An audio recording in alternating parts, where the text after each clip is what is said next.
Bismillahirrahmanirrahim. Assalamualaikum warahmatullahi wabarakatuh. Alhamdulillahi wa kafa wassalatu wassalamu ala ibadihil mustafa wa ala alihi wa ashabihi wa man tabi'ahum bi ihsanin ila yaumiddini amma ba'd. Kaifa halukum, kaifa asbahtum ya santri-santri kelas 9. Ana berharap antum masih dalam keadaan sehat walafiat dan selalu dalam jagaan Allah Subhanahu wa Ta'ala dimanapun dan kapanpun antum berada. Sekarang kita masuk ke pertemuan yang kesekian kalinya, yaitu masuk ke pelajaran atau pelajaran hadis yang ke-6. Kita alhamdulillah sudah mengambil 5 hadis. Masya Allah sudah banyak yang kita ambil. Dan Ana juga mengingatkan untuk antum sekalian bahwa hadis yang kita ambil atau yang kita pelajari atau yang Ana sudah jelaskan setelah Ana menjelaskan di pertemuan proses belajar jarak jauh atau PJJ, antum bisa langsung menghafalnya atau antum bisa menghafalkan hadis yang kita sudah pelajari, karena salah satu nilai yang besar atau salah satu nilai yang penting dalam pelajaran hadis adalah antum menghafalkan atau antum menyetorkan hadis-hadis yang kita pelajari, wabil khusus hadis-hadis yang kita ambil dalam satu semester ini. Dan insya Allah kita akan belajar hadisnya juga. Ini sahabatnya juga sudah kita pelajari, yaitu hadis pertama, hadisnya Ibnu Abbas. Dan insya Allah hadisnya tidak panjang seperti hadis-hadis sebelumnya. Jadi yang harapan antum sudah tidak kesulitan karena sudah mulai terbiasa. Dan ana ingatkan kepada antum agar sudah menyiapkan alat tulis seperti pulpen, pensil, dan buku tulis untuk mencatat hadisnya, hal-hal yang penting yang antum harus catat, dan antum bisa mengambil manfaat dan ibrah dari pelajaran hadis yang kita pelajari hari ini. Ya, insya Allah ana akan mulai dari menalkinkan. Setelah itu ana akan memberikan terjemahan kepada antum. Setelah itu baru ana menjelaskan hadisnya. Ya, Bismillahirrahmanirrahim.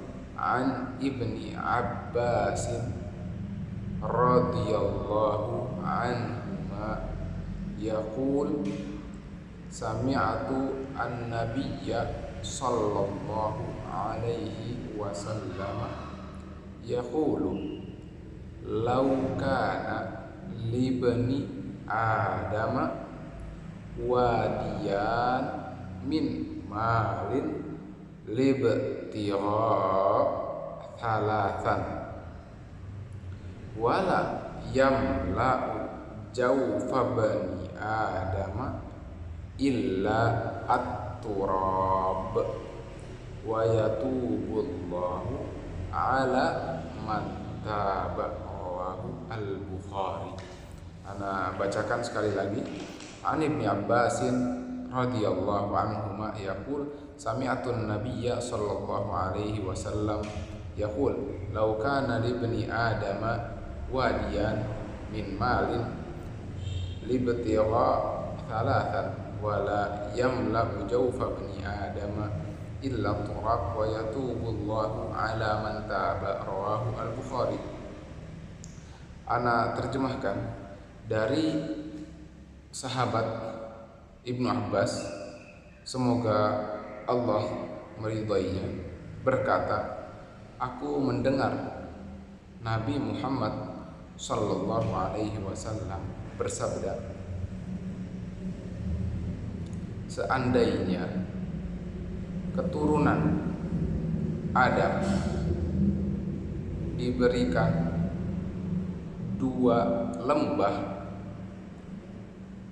dan isinya harta, maka ia akan meminta wadi atau meminta lembah yang ketiga. Sudah.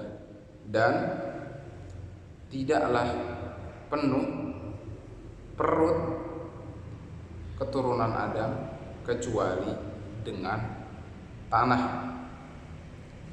Dan Allah menerima taubat hambanya bagi siapa saja yang mau bertaubat. Hadis riwayat Al-Bukhari. Ya.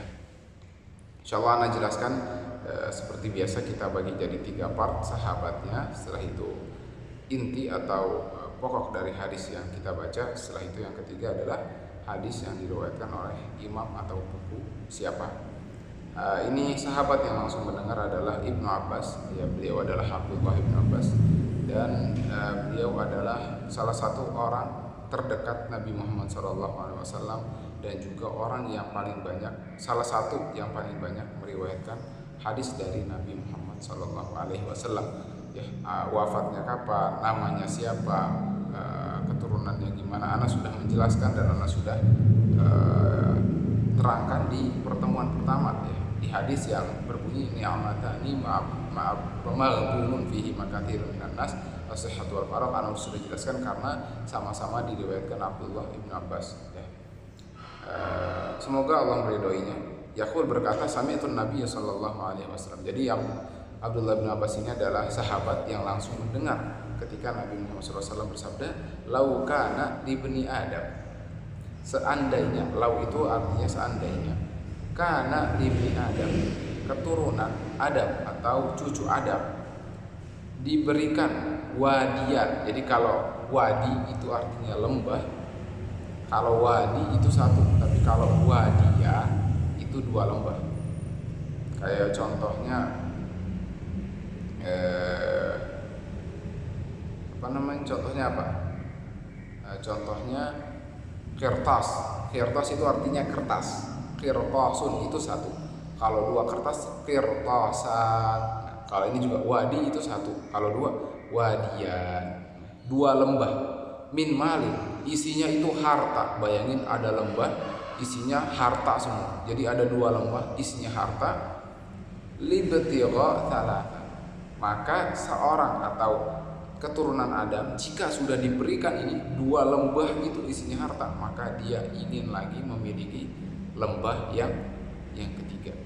Ini adalah penting atau catat mutiara hadisnya atau faedah hadisnya, bahwa manusia itu tidak memiliki kepuasan, ya. Jadi sifat manusia pada dasarnya adalah rakus dan tidak memiliki kepuasan. Makanya sesungguhnya orang yang bijak adalah orang yang bersyukur dan qanaah. Jika diberikan dia bersyukur, yang jelas bisa mencukupi kehidupan yang pokok penting dalam hidupnya. Contohnya ada pakaiannya sudah rapi, kendaraannya sudah ada. Akan tetapi ma'isyah atau pencariannya, kehidupannya itu bukan untuk dunia. Dunia hanyalah untuk menopang rajin atau selalu motivasinya adalah ibadah. Jadi kalau kita punya motor, tujuan kita beli motor bukan untuk foya-foya, kita beli motor yang paling bagus buat sombong, bukan. Kita beli motor agar kita mempermudah kita ke masjid, untuk mempermudah silaturahmi antar keluarga. Nah, itu ya. Tapi yang jelas emang sifat manusia pada dasarnya adalah tidak puas dan rakus. Kita lanjut. Wala yamla'u jawfa bani Adam illa turab. Dan tidak akan kenyang perut atau sampai terisi perutnya, sampai kenyang, sampai puas keturunan Adam illa at-turab, kecuali diisi dengan tanah. Maksudnya adalah sampai meninggal. Jadi, Ibnu Adam itu sifat aslinya tidak akan puas, akan terus mencari harta. Dikasih 1 mobil pengen 2 mobil, dikasih 4 mobil pengen pesawat jet, dikasih pesawat jet pengen pesawat Boeing, dan seterusnya. Nah begitu ya, kecuali sampai dia mati. Makanya faedah atau mutiara hadis yang kedua adalah bahwa terpotongnya seluruh amalan seorang hamba ketika hamba itu meninggal atau mati.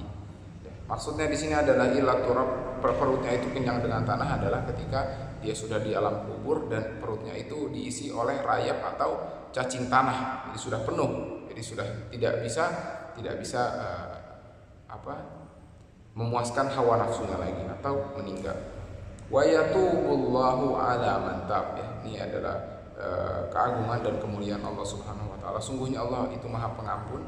Makanya kata Nabi sallallahu Allah itu akan selalu menerima taubat hambanya bagi siapa saja yang ingin bertaubat.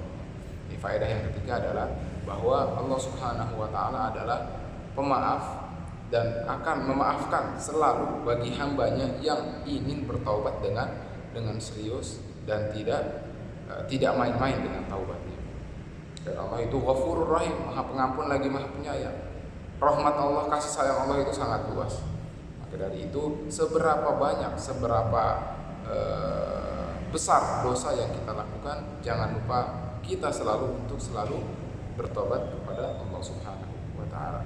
Dan hadis ini diriwayatkan oleh Al-Imam Bukhari yang diambil dari kitab Sahih Al-Bukhari. Nomornya sudah jelas, nomor 6436. Mungkin sekian, jika antum tidak ada yang antum tidak mengerti, antum tidak paham, antum bisa langsung tanyakan ke ana via Jabri atau di grup. Subhanakallahumma wa bihamdika asyhadu an la ilaha illa anta astaghfiruka wa atubu ilaik. Assalamualaikum warahmatullahi wabarakatuh.